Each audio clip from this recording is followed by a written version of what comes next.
ఓం నమ శివాయ. ఓం శ్రీ గురుభ్యో నమః. ఓం శ్రీ మాత్రే నమః. అందరికీ నమస్కారం అండి.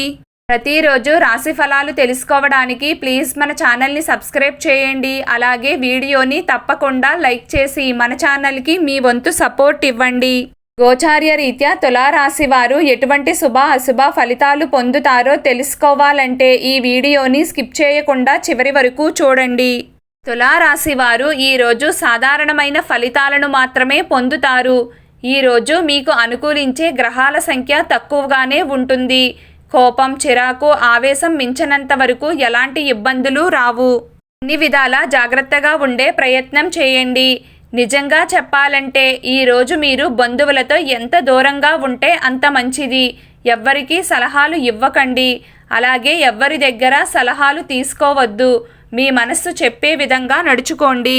మీ మనస్సుకు ఏది కరెక్ట్ అనిపిస్తే దానిని చెయ్యండి తప్ప ఎవ్వరిని గుడ్డిగా అనుసరించవద్దు. అలాగే ఆర్థిక విషయాల్లో కూడా ఆచితూచి వ్యవహరించాలి. తులారాశి వారు పూర్తి చేయాలి అనుకున్న పనులను చాలా ధర్మబద్ధంగా పూర్తి చేస్తారు. ఆధ్యాత్మిక కార్యక్రమాల్లో పాల్గొనడానికి ఆసక్తిని చూపిస్తారు. వృత్తి మరియు ఉద్యోగాల పరంగా ఒత్తిడిని తట్టుకుని నిలబడతారు. రిజిస్ట్రేషన్ లాంటి ముఖ్యమైన పనులు సజావుగా సాగుతాయి. బ్యాంకు పనులు కూడా సక్రమంగా పూర్తవుతాయి. అయితే ఆస్తులకు సంబంధించి మరియు లావాదేవీలకు సంబంధించి కీలకమైన నిర్ణయాలు తీసుకోవడానికి ఈరోజు అంత అనుకూలంగా లేదు.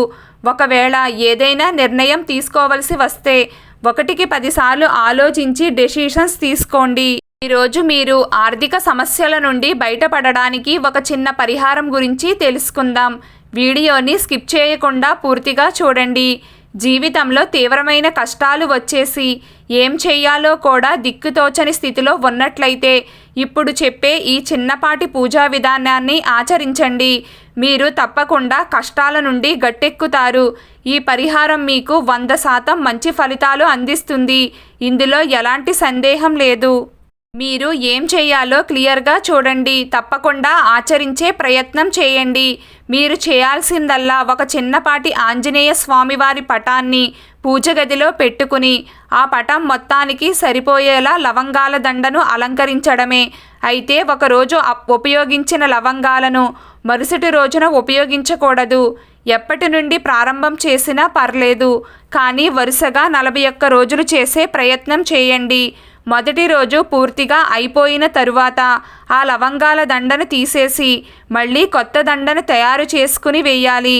ముందు రోజు వేసిన లవంగాలను వంటకు వాడుకోవచ్చు. వాటిని ఎట్టి పరిస్థితుల్లోనూ వృధా చెయ్యకండి. ఇలా ప్రతిరోజు చేస్తూ శనివారం వచ్చినప్పుడల్లా ఆంజనేయ స్వామి దేవాలయ దర్శనం చేసుకోండి. అలాగే హనుమాన్ చాలీసాను ప్రతిరోజు వినడం కానీ లేదా చదవడం కానీ చెయ్యండి. ఇలా చేస్తే మీకు 100% కష్టాల నుండి విముక్తి కలుగుతుంది. ఇది చాలా తేలికైన పరిహారం కాబట్టి తప్పకుండా చేయండి. ఫలితం మీకే తెలుస్తుంది. ఈరోజు తులారాశి వారి అదృష్ట సంఖ్య 4. ఈరోజు తులారాశి వారి అదృష్ట రంగు ఆకుపచ్చ రంగు. ప్రతిరోజు మీకు ఇష్టమైన దైవారాధన చేస్తూ ఉండండి. అంతా శుభం కలుగుతుంది. ఈ వీడియో మీకు నచ్చినట్లయితే ప్లీజ్ లైక్ చేయడం మర్చిపోకండి. అలాగే ప్రతిరోజు రాశి ఫలాలు తెలుసుకోవడానికి మన ఛానల్ని సబ్స్క్రైబ్ చేయండి. నమస్కారం.